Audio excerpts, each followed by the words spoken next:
ચાર ચોપડી ભણીને, બે ચાર ઇંગ્લિશના શબ્દો બોલીને, બે ચાર પુરાણોની વેદોની વાતો કરીને માણસ પોતાની જાતને એમ સમજવા માંડે કે મને બધી ખબર પડે છે, મને બધું આવડે. ભાઈ, તમે જ્ઞાનથી કેટલા આઘા છો ને એનું તમને જ્ઞાન નથી. મારી વાત એક સમજો.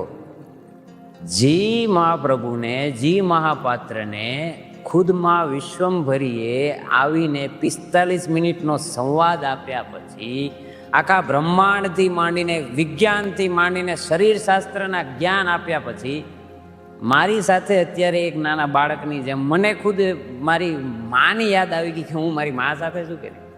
જ્યારે હું થોડો લો ફીલ કરતો ત્યારે મને કોન્ફિડન્સ આપ્યો કે દહાડ સિંહ જોતું, કોઈથી દબાવવાની જરૂર નથી. આપણે આ એમની કર્મનિષ્ઠતા છે.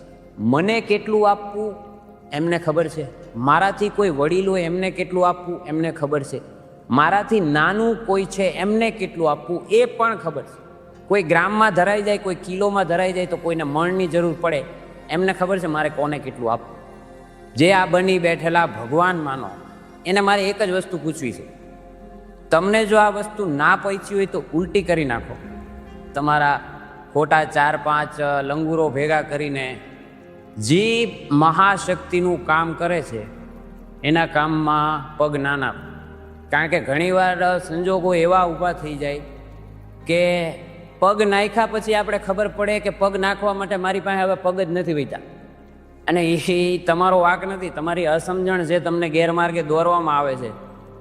ગેરમાર્ગે ના દોરાવ, સમય છે, સમજી જાઓ, નતમસ્તક થઈ જાઓ. તમને ખરી ખબર પડશે. તમારી ભલાઈ માટે છે. માનવું ના માનવું તમારી મરજીની વાત.